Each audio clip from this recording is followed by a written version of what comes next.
और नापते कम भी नहीं है और ज्यादा भी नहीं नापते हैं। चाकी जैसी चाकरी ताको जैसा दे। जिसने जितना घंटा काम किया है उतने घंटे का उसको पैसा मिला है, मजदूरी मिली है, उससे ज्यादा नहीं। जितनी चाकरी करोगे उतनी ही मजदूरी मिलेगी और साहब सबको देंगे। जितने करोगे उतने ज्यादा ज्यादा नहीं मिलेगा और बेसी भी नहीं मिलेगा, अधिक भी नहीं मिलेगा। इसलिए कहते हैं कि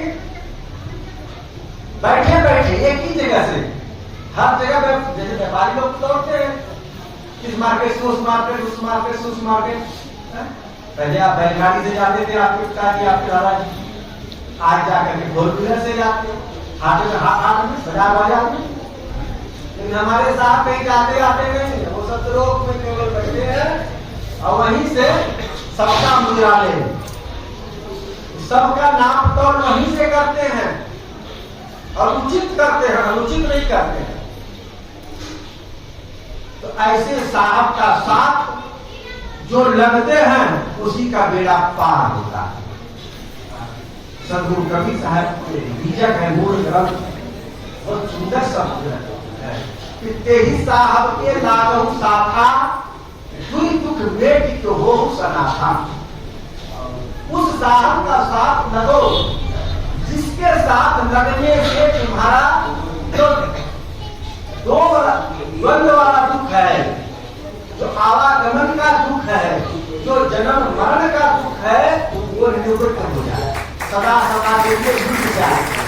तो जब जब जन्म लेंगे तब तक मरना पड़ जाए।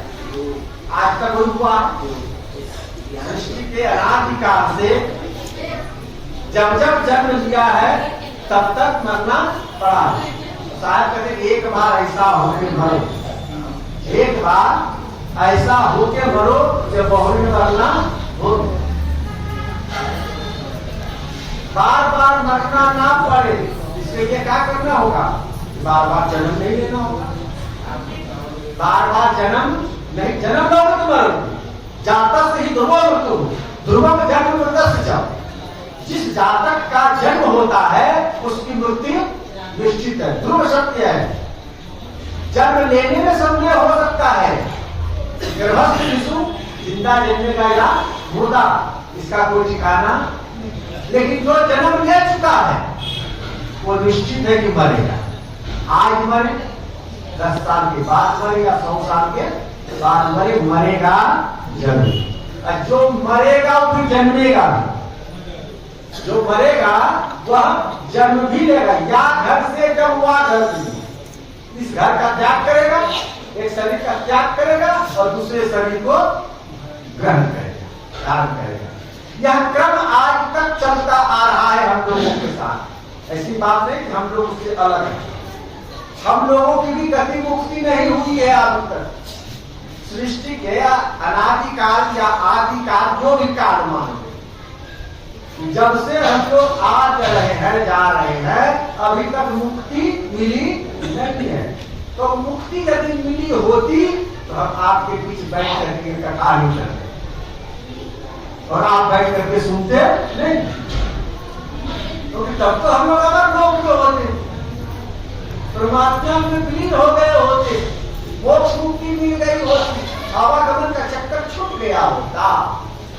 निश्चित है ना तो आप मुक्त हुए हो और ना हम मुक्त। हाँ, लाइन में लगे, लाइन में लगे हैं हम। आपसे आगे के लाइन में है, आप हमारे पीछे के लाइन में। हजूर साहब हमसे भी आगे के लाइन में, उनके पीछे हम हैं और हमारे पीछे आप। सब लगे हैं लाइन में, क्यों नहीं? मतलब यह है कि संत लोग जो संत हो गए ऐसे नहीं हो गए, अगला जन्म में आप लोग भी संत हो। जो इस जन्म में भक्त हो, हम लोग भी पिछले जन्म में भक्त थे, बहुत बड़े भक्त थे, इसीलिए संत बनने का सौभाग्य मिला है। अब कहता हूं अभी हमारे साथ साहब बहुत बात कर चुके हैं, कवरिया समाज से कोई संत नहीं निकल रहा है, केवल भक्त ही भक्त निकल रहा। अभी संतों की श्रेणी में नहीं आए हैं, लेकिन आप लोगों को भी संत में आना होगा। अभी भक्त की लाइन में है, हम लोग भी भक्तों की लाइन में पिछले जन्म में थे, कई जन्मों जन्म हुई कदर करा अंतराम कहिया। जन्म से भक्ति करते करते भक्ति पूरी हो जाती है, तब ये संतों का चोला मिलता है, और संत का चोला मिलता है तभी जाकर के मोक्ष और मुक्ति मिलती है। तो इस जन्म में जितनी भक्ति आपकी 75% भक्ति इस जन्म में पूरी हो जाएगी, 25% जो बाकी रहेगा, जो अगला जन्म होगा, फिर आप हमारे जैसे संत फिर संत बन करके पूर्ण रूप में समर्पित होकर के भक्ति भजन करेंगे और मोक्ष मुक्ति को प्राप्त करेंगे। संत तो बनना है, त्यागी वैरागी बनना है। यदि इसी जन्म में कोई बन लीजिए तो एक जन्म बच जाएगा। यदि इस जन्म में बन जाइए तो एक जन्म बच जाएगा। एक जन्म और जो है माता के गर्भ की पीड़ा को नहीं सहना पड़ेगा। सबसे ज्यादा कष्ट है ना तो माता की गर्भ, खासकर जन्म लेते समय जन्मत मरत दूसरा दुख होई। जन्म लेते समय मरते समय इस जीव को महान कष्ट होता है। प्रसवकालीन पीड़ा क्या है ये तो माता जानती है, पुरुष क्या जाने। माता जानती है कि प्रसव काल में कितनी पीड़ा होती है, और उस माता से ज्यादा पीड़ा उस बालक को होता है। जितनी पीड़ा होती है उसका वह उस पर याद नहीं आता है। जैसे सामान्य चोट लगता है आपको, उसका एहसास होता है। एक्सीडेंटल में जब आप कोमा में चले जाते हैं, बेहोशी हो जाती है, उस दर्द का एहसास होता है क्या? अत्यंत दर्द, अत्यंत पीड़ा, अत्यंत कष्ट, उसकी अनुभूति आपको नहीं होगा। उसी प्रकार से जन्म काल में बालक को महाकष्ट होता है, महापीड़ा होती है। तो उस पीड़ा से बचने के लिए, मातृगर्भ की पीड़ा से बचने के लिए एक बार संत का चोला पहने। सद्गुरु की भक्ति, संत का चोला पहने मतलब सद्गुरु की भक्ति में पूर्ण रूप में समर्पित हो जाए। कम से कम आप लोग इतने अवज्ञा समाज के लोग हो, ये तो सिस्टम बढ़िया है आप लोगों का। जब बच्चे जवान हो जाते हैं उनकी शादी करा देते हैं और उनको दुकानदारी कमा देते हैं और अपने मुक्त होकर के रिश्तेदारों में ढूंढते हैं। 50 के बाद, 55 के बाद, ज्यादा से ज्यादा 60 के बाद आप लोग बेटे बहू को हाथ में चाबी थमा देते हो, दुकानदारी थमा देते हो और फिर मुक्त हो जाते हो।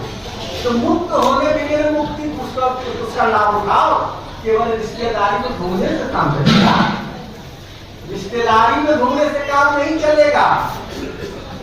उस टाइम का प्रयोग, उस समय का उपयोग आप भक्ति में लगाओ, संतों की सेवा में लगाओ। अंत समय नृप कानन जाए। आप लोग तो अवध के निवासी हो, आप लोगों को क्या समझाना है? राजा दशरथ भी अंतिम काल में राजकाज का त्याग कर और वन में गए, जंगल में गए, ऋषि मुनि के आश्रम में गए। तो वहां तो एक भी था, 12 वर्ष के बाद संन्यास आश्रम। उसी तरह से आप लोग भी संन्यास आश्रम में आओ। 60 के बाद लहरतारा धाम में सेवा दो। 60 के बाद आचार्य की खरसिया में सेवा दो। 60 के बाद राज तिलक कर दो पुत्र को, बेटा ये ले अपनी नकुट कमरिया, तूने बहुत ही नाच नचा है। तुमको मैं जन्म नहीं दिया होता इतना नाच हमको नाचना नहीं पड़ा। तुमको मैंने जन्म दिया इसीलिए तुम्हारा भरण पोषण करने के लिए, तुमको पढ़ाने लिखाने के लिए, तुमको बिजनेस व्यापार देने के लिए जिंदगी भर हमको हजारों रोटियां बेलनी पड़ी। पता नहीं कौन कौन सा कर्म कुकर्म करना पड़ा, कौन सा झूठ साथ छल प्रपंच में पढ़ना पड़ा। ये ले आओ अपनी लकुटी कमरिया, तू अपना सवाल। अब मैं तो चला परदेश, अब परदेसी हो गया। हम तो चले परदेश, अब परदेसी हो गए। अब तुम्हारे देश में हमको रहना नहीं है, अब तो लगातार धाम में रहना। हमको तो अब आचार्य व्यक्ति खरसिया धाम में रहना है, जहाँ की पंचश्री का भी सेवा करेंगे, धर्माधिकारी साहब का भी सेवा करेंगे, आए गए संतों का भी सेवा करेंगे और सार सतनाम का एकांत में बैठकर सुमरन और भजन करेंगे। मंदिर में बैठ करके कबीर साहब के दरबार में बैठ करके सुबह शाम 2 घंटा एकदम ध्यान लगाएंगे। अपनी स्मृति को साहब की स्मृति से जोड़ेंगे कि साहब बहुत दिनों तक, जन्म जन्मांतर तक कष्ट भोगता हो रहा हूं साहेब, अब की बेर निवारी, अब की बेर निवारियों, इस बार हमारा बेड़ा पार कर दीजिए साहब। अब मैं इस संसार में आना जाना नहीं चाहता। तो नित्य प्रतिदिन सुबह और शाम 2 घंटा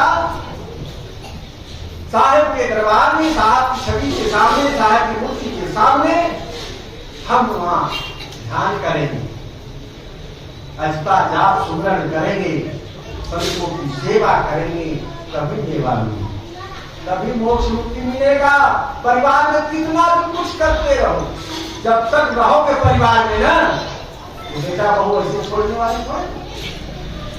जब तक चमड़ी आपकी है तब तक दमड़ी टूटे रहेंगे।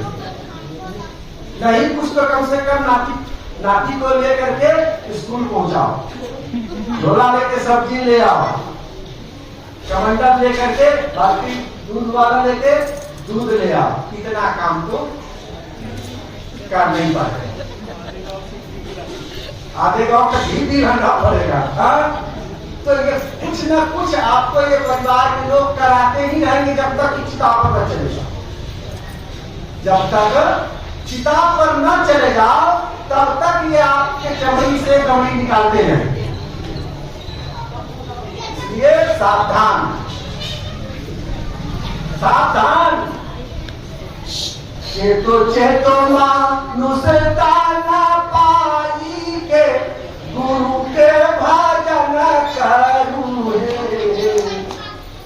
भजन साहब का है, जग जाओ, समझ जाओ, गुरु का भजन करो, परमात्मा का भजन करो, इसी में कल्याण होगा।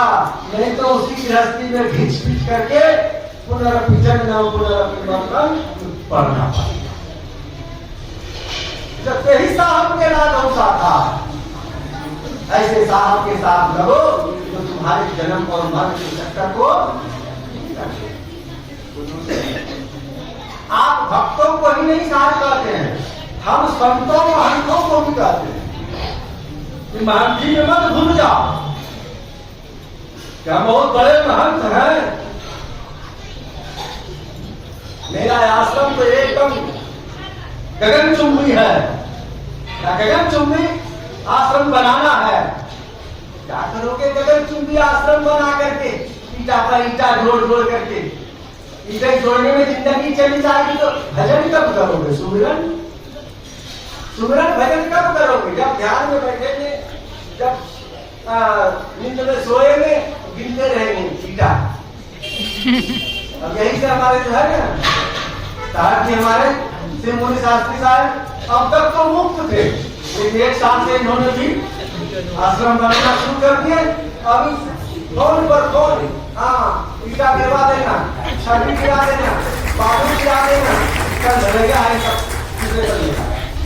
हाँ पाइप लगवा देना, ये छूट गया, हो गया घर छोड़ने की माया, घर छोड़ने की माया।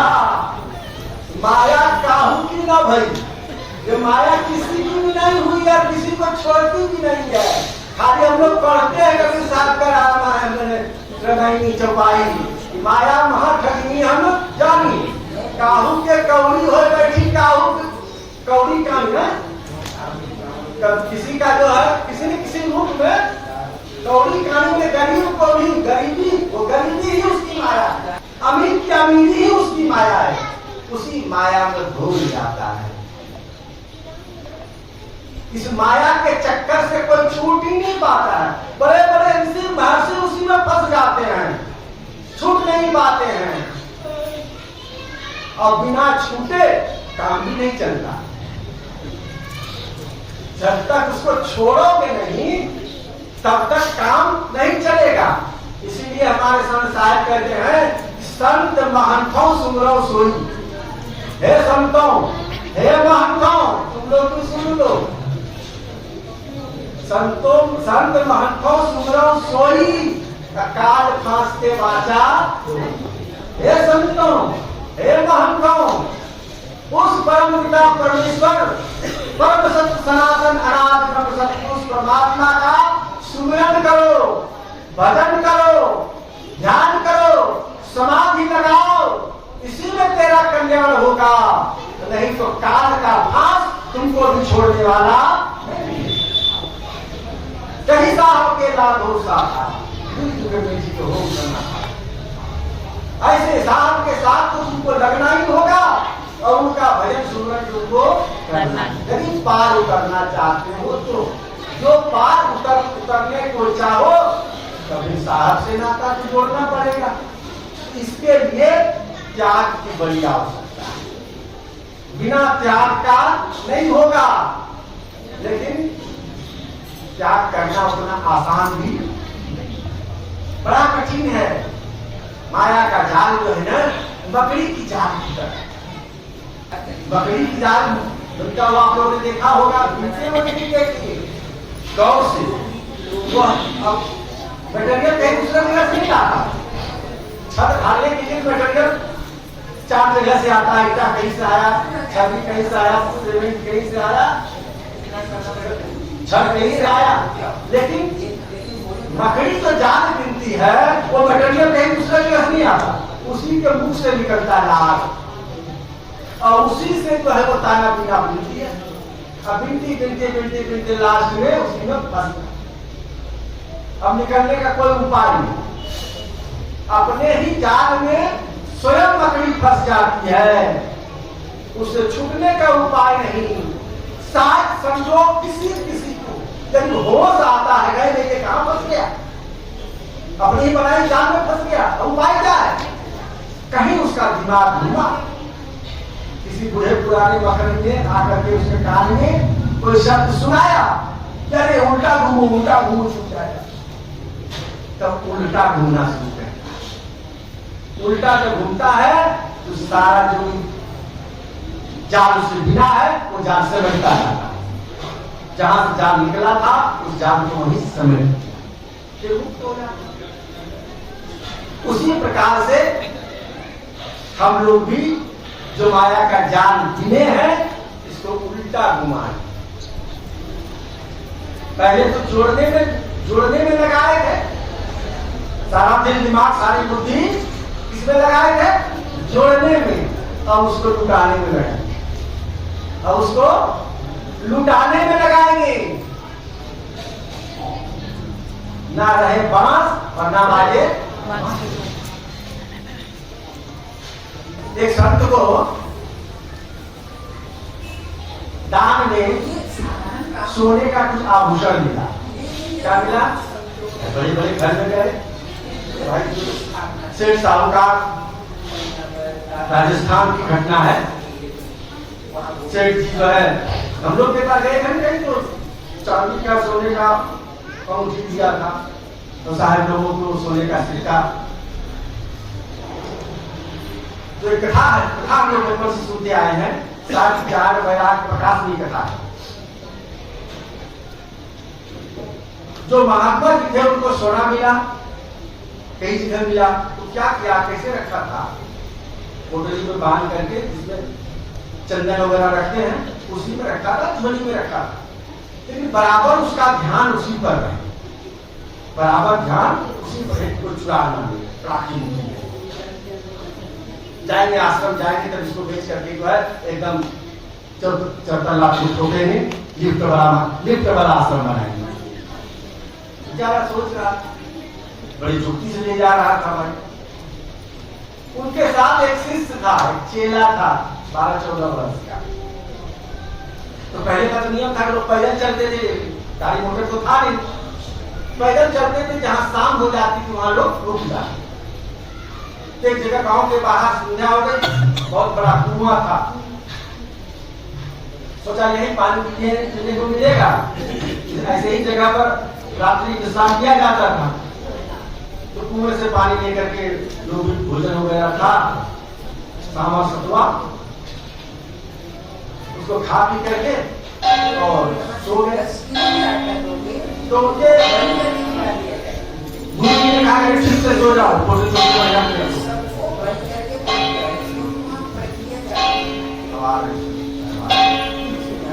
सिंह का आगमन हो रहा है, स्वागत की खड़े हो जाए। बोलिए सद्गुरु कबीर साहिब की जय।